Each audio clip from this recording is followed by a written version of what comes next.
बरोबर आहे. ह्या घरपोड्या होत आहेत, मोटरसायकल चोरी होत आहे, त्याच्यासाठी आमचं DB पथकाचा सतत गस्त राहतो अलर्टपणे.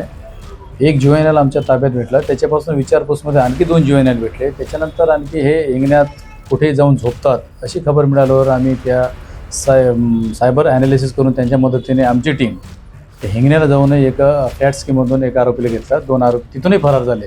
विचारपूस दरम्यान एकंदरीत त्यांनी आमचं एक घरफोडी आणि आमची इथली व्हेकल चोरी आणि तसेच खापरखेड्या येथील घरफोडी आणि टोटल इतर शहरातील पोलीस स्टेशनची चोरी या संबंधाने टोटल 9 व्हेकल आणि 2 घरफोड्या उघडकीस आणलेली आहे. याच्यात आमच्या मार्गदर्शनात आम्ही वरिष्ठांचे मार्गदर्शन घेऊन आमचे मार्गदर्शन त्यांना देऊ. PSI माजगावकर, हवालदार नाना भोगे, हवालदार इम्रान, हवालदार मेनेवार आणि राहुल चिकटे, गगन यादव, संतोष शेंद्रे यांच्या टीमने ही कामगिरी केलेली आहे. अंदाजे जवळपास 10,15,000चा मुद्देमाल जप्ती आहे.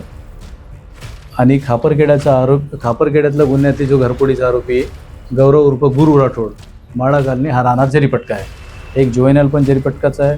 आमच्याकडलं एक लष्करी बागचं पण आहे, एक पारडीचं पण आहे. असे 3 जुवेनाईल आणि एक मेजर आरोपी यांना ताब्यात घेण्यात आलेलं. चोरी करण्याच्या मागचे काय कारण समोर आलेलं आहे? चोरी करण्याच्या मागे गरिबी, त्याच्यात यांना शौक, गाड्या कसं फिरवायचं, मग मास्टर कीचा वापर करणे, की जिथं एखाद्या गाडीची चाबी लागलेली आहे ते गाडी तसेच घेऊन जाणे, मित्रमंडळीला चालवायला देणे, नशा करणे, जुगार खेळणे, हे त्यांना शौकमुळे ह्या चोऱ्या करायला लागले. सगळ्या आरोपींचे रेकॉर्ड आहेत का? काही क्रिमिनल रेकॉर्ड यांच्या अगोदर पण यांचे गुन्हे आहेत, आता पण परत गुन्हे दाखल आहेत.